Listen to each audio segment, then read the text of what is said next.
Buenas noches, bienvenido. ¿Qué seudónimo vas a querer que utilicemos al principio de la conversación? Tinguaro. Tinguaro. Comenzamos siempre esta entrevista en El Faro preguntando a los gatopardos su relación con el mar. ¿Cuál sería la tuya?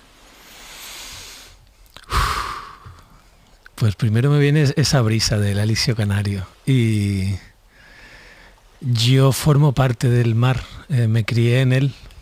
Me crié, siempre que podía estaba bajo el mar y observándolo.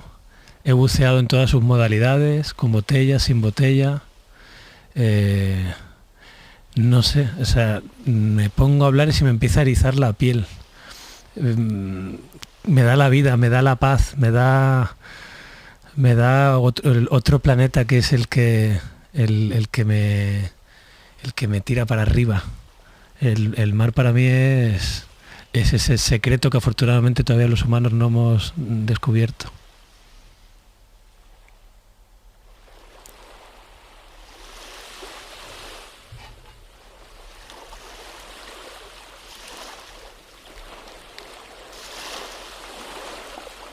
¿Qué pasa cuando estás lejos del mar? ¿Lo añoras? ¿Necesitas verlo? ¿Necesitas ir a algún lugar de costa? Ya me he acostumbrado, desgraciadamente. Llevo 21 años en Madrid y los primeros años la verdad que me entraba mucha morriña, que eso es como más gallego, pero en los Canarios también ocurre. Yo creo que a toda la gente que ha nacido en el mar le ocurre.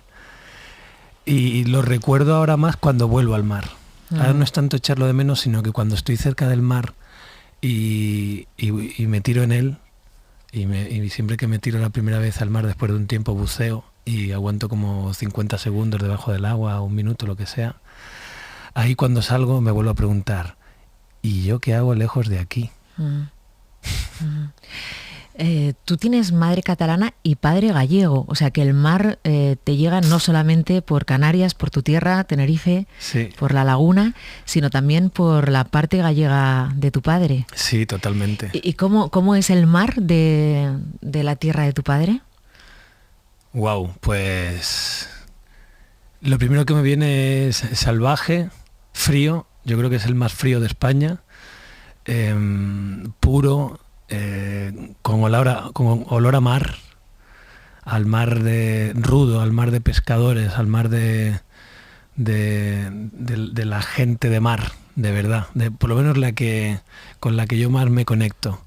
No es el del Mediterráneo, que es otra cosa, ¿no? Está más maleado. El de arriba del Cantábrico y el del Atlántico de Canarias tiene otra cosa más bruta que a mí me gusta. Te voy a llevar a un lugar a través de una película. A ver, ¿dónde te vas?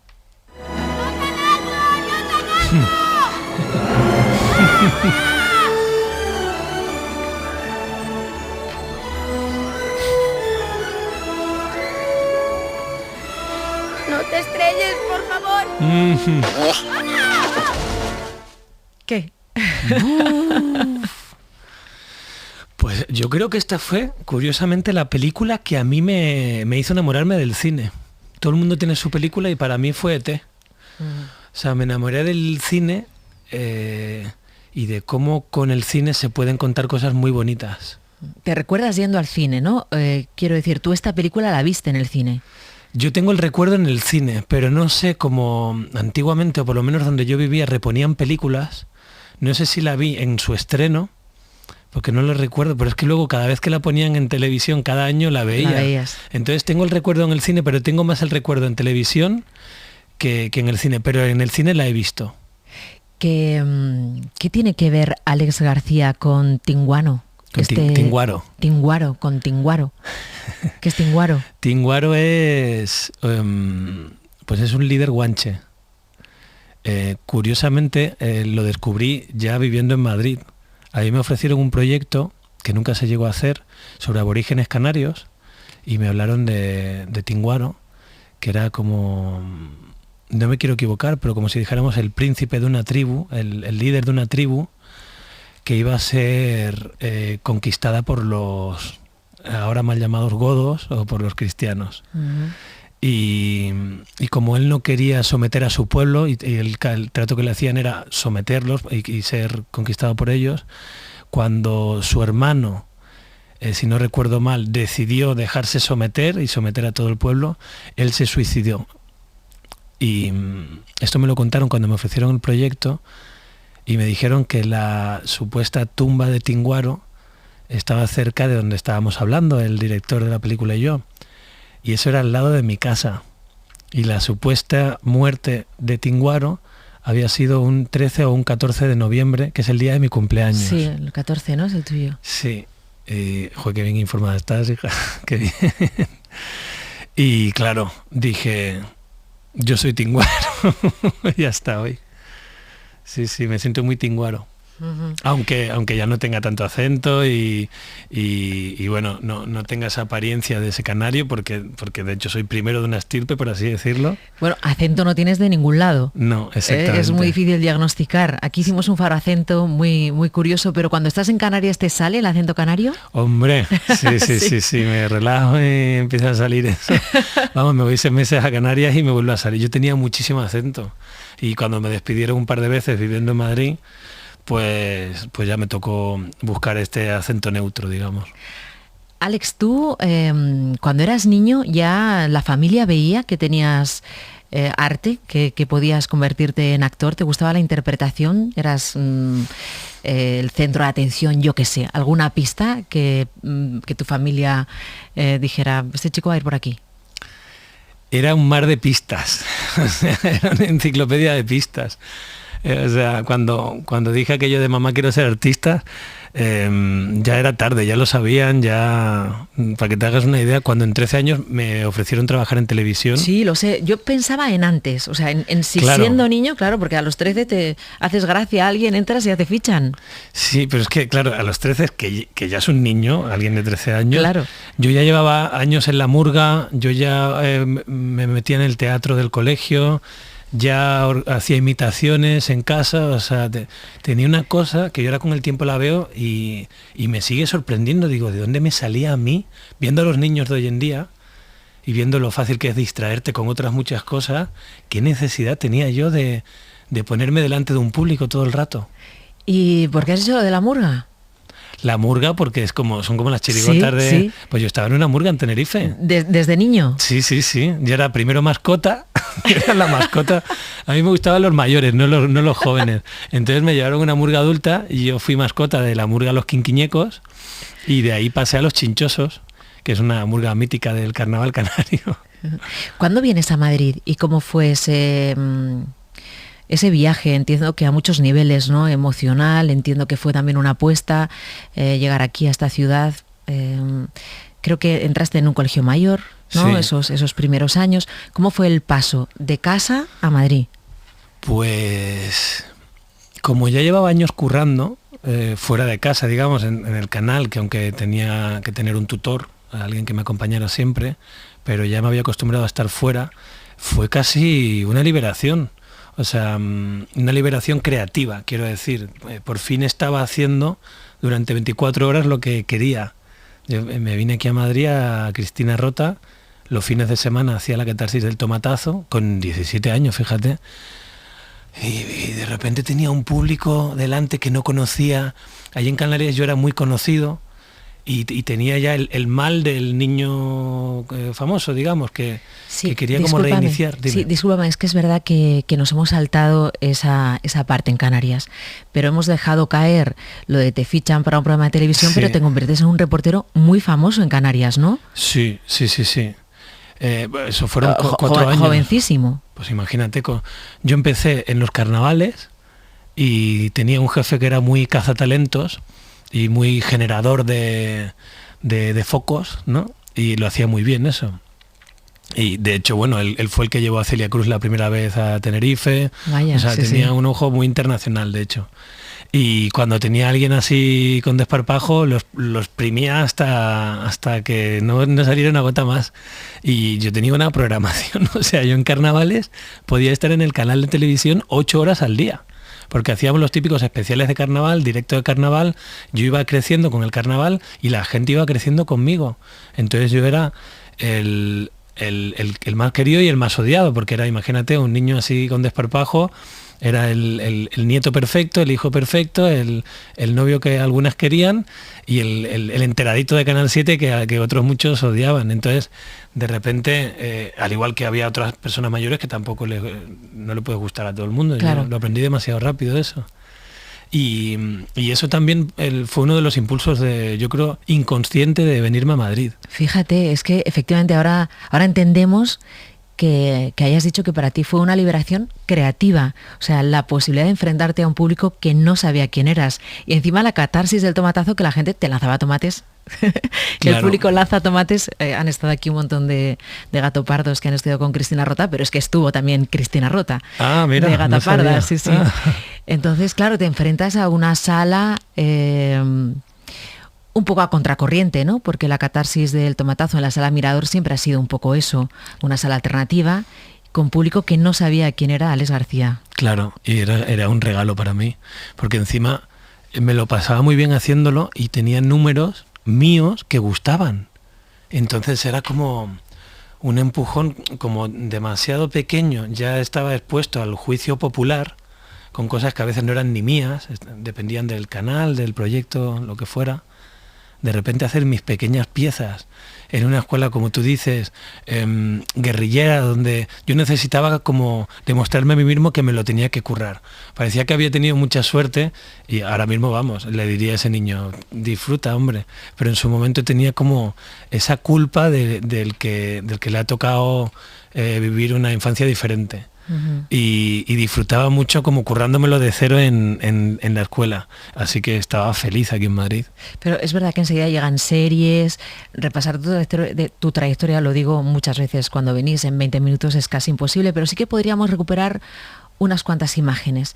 Fíjate, me llama la atención que hayas utilizado Tinguaro, un príncipe guanche, ¿no? de una tribu indígena, porque ya apuntas compromiso desde el seudónimo que has elegido.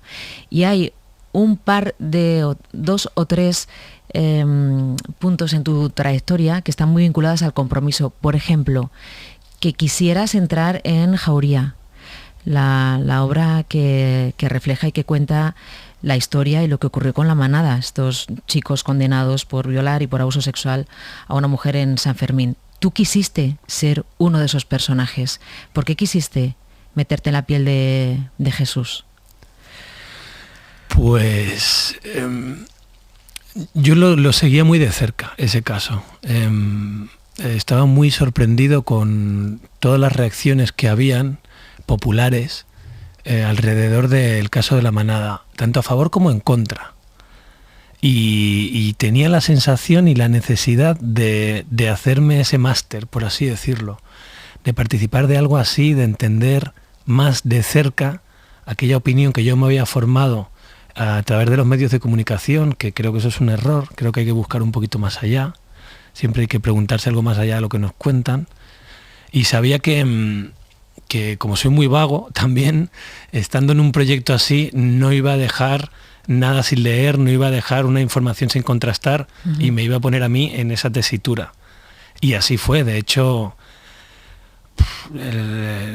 de alguna manera eso se juntó con Antidisturbios, que te adelanto ya pasos, pero es que fue así y llegué a pasarlo mal porque de hecho descubrí comportamientos míos y sigo descubriendo que todavía los tengo que mejorar, que los tengo como adquiridos, los tengo incorporados, y detrás de este chaval aparentemente majo y comprometido y que yo sé que eso existe y soy así, todavía hay un tío que puede hacer daño y que puede poner a una amiga o una chica en una situación violenta. Y eso en La Manada, en Jauría, teniendo que hacer los personajes de La Manada, era una muy buena manera de conocerme más a mí mismo. Un poco de encontrar tu parte machista, ¿no?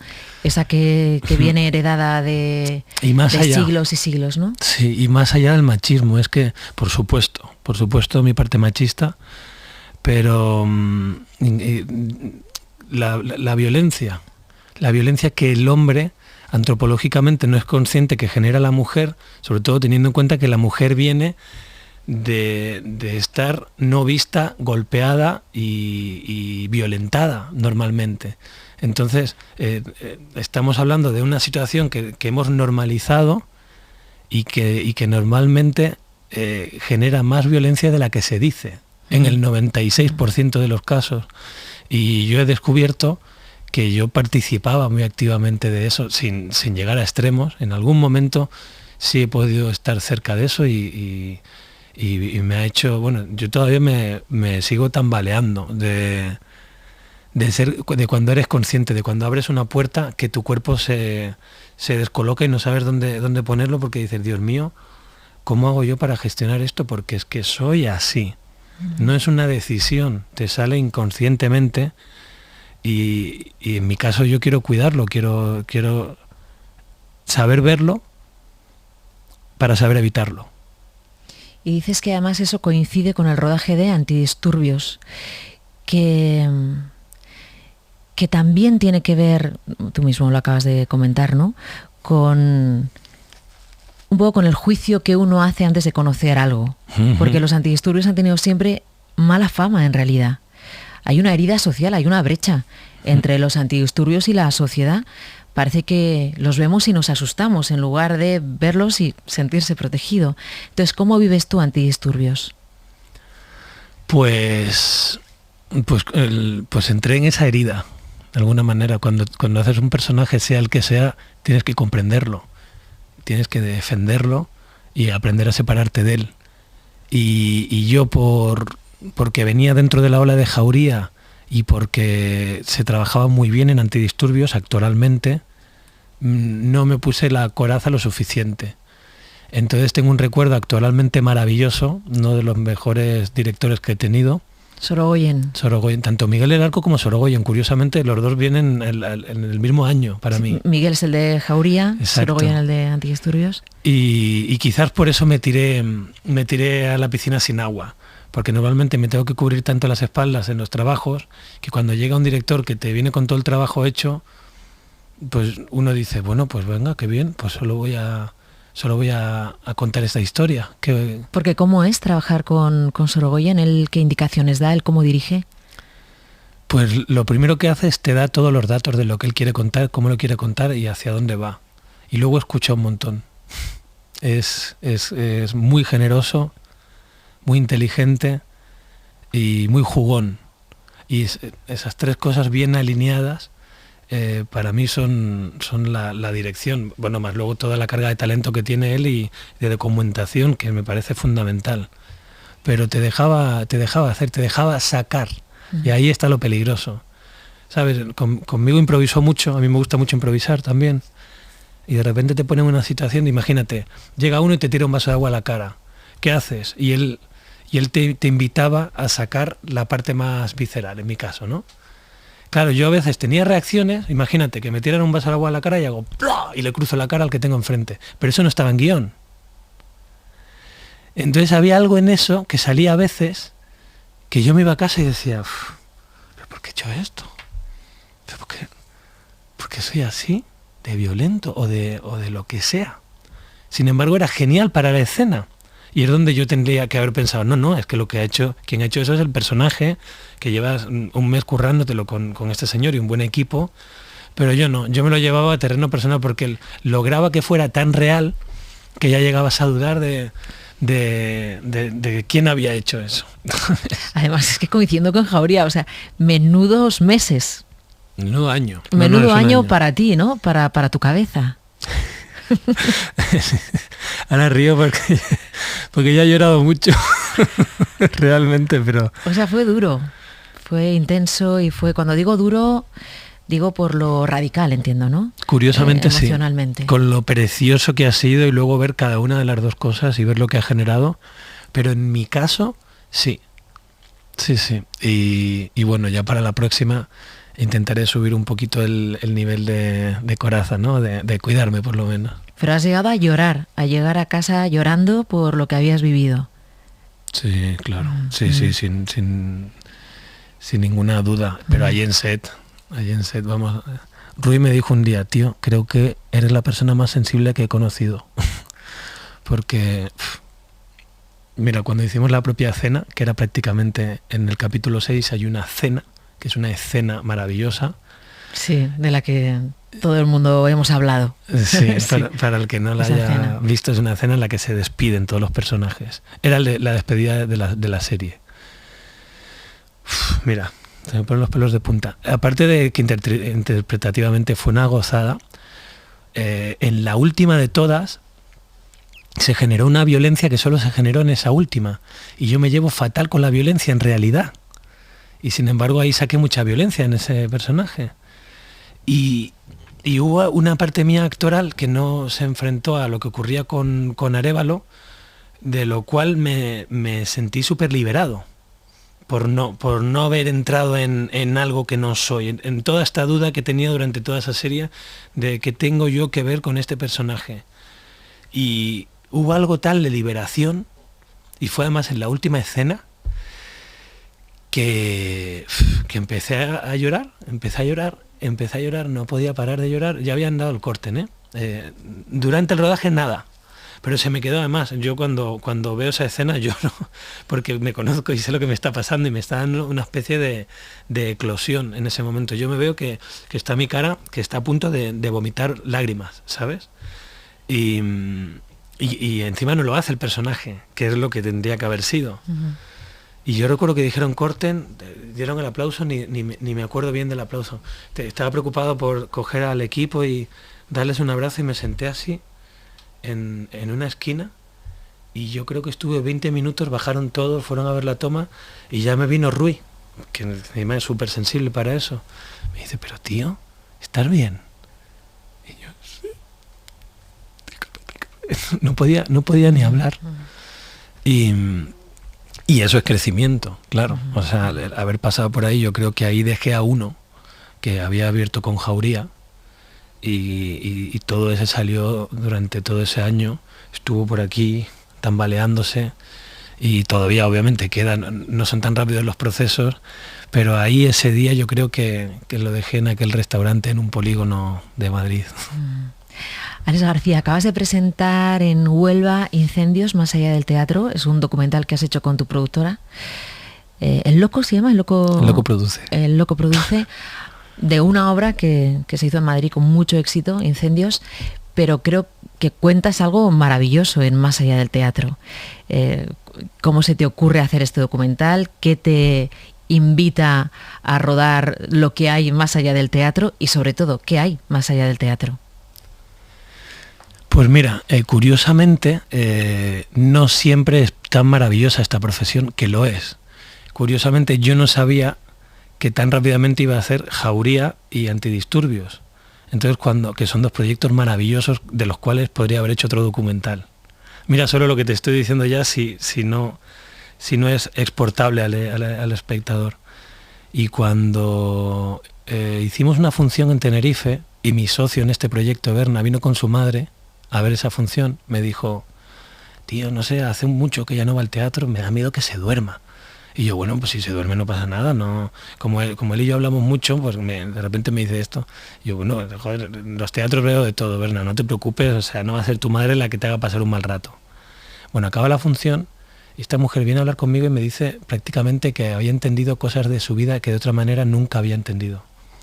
Y me hace un análisis de la función de 3 horas, impresionante. Y yo había hablado muchas veces con Berna que esto ya me había pasado. Y le decía, digo, tío, es que pasan cosas muy especiales con esta función, pero es que encima con los compañeros tenemos algo, desde Nuria Espert hasta Mario cuando viene, Laia Marul, Lucía, Germán, todos habíamos hecho una piña muy, muy bonita. Le dije, ¿te vendrías a grabarlo? Vamos a actuar en el Teatro Principal de Valencia. ¿Te vienes una semana?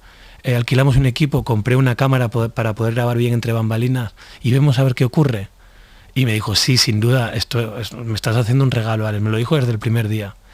Y nos fuimos a Valencia.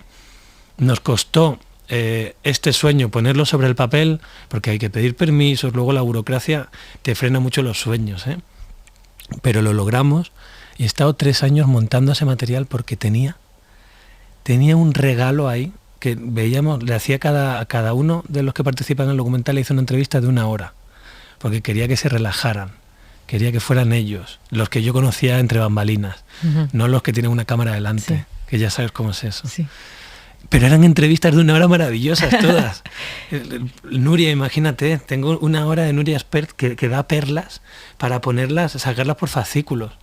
Y yo lo que más quería era compartirle a la gente que cuando esta profesión es maravillosa, a cualquiera, hasta el más frío, le calienta el alma, le emociona y le apetece.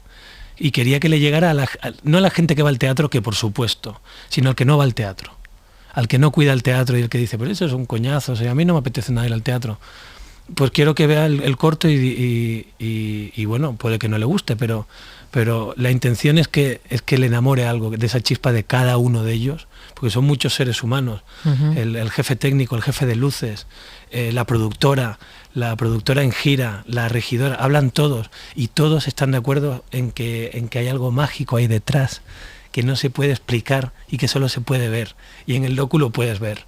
Ves cosas que no te imaginas que pasarían detrás de un escenario. Y por eso lo estamos moviendo ahora. Tenemos que ir despidiéndonos. Alex García. Qué rápido. Sí. Sí, a mí también me da pena terminar estas conversaciones, la verdad.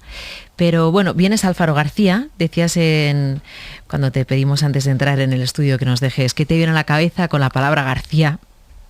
Es un caso obvio el tuyo. pero ¿quién es García? ¿Quién es tu padre?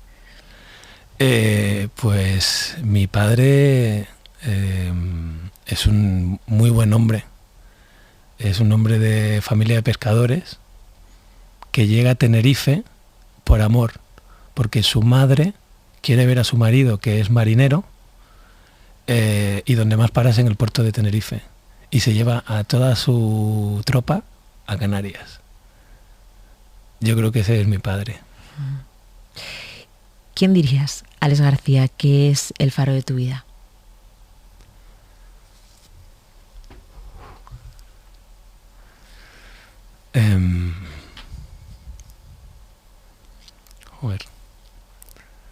Pues el faro de mi vida es intangible, inexplicable, pero siempre está ahí. A veces me he alejado de él, pero en los últimos años estoy muy cerca de él y es una luz que siempre me salva y me indica cuál es el camino.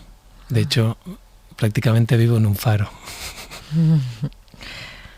Ahí hemos puesto una canción muy bonita al comenzar el programa. Citabas en el sueño a Verónica. ¿Qué canción pondrías si tuvieras que bailar una canción con ella a la luz de un faro? Pues mira, esto es muy friki, pero es la última que hemos bailado en los últimos días.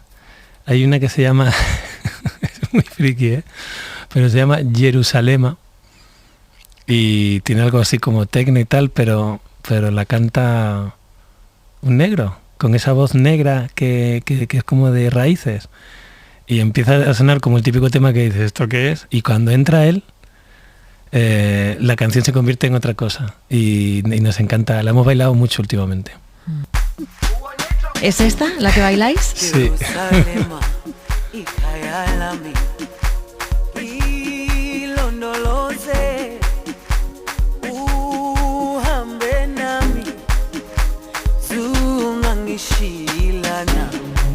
Jerusalema ikayalami ilondoloze uhambe nami zungangishilana. Alex García, muchas gracias por haber estado aquí en este faro. Ha sido un placer charlar contigo y que nos quedemos aquí bailando con esta música. Muchas gracias a ti, ha sido un viaje más que nunca. Muchas gracias, a bailar. Ay,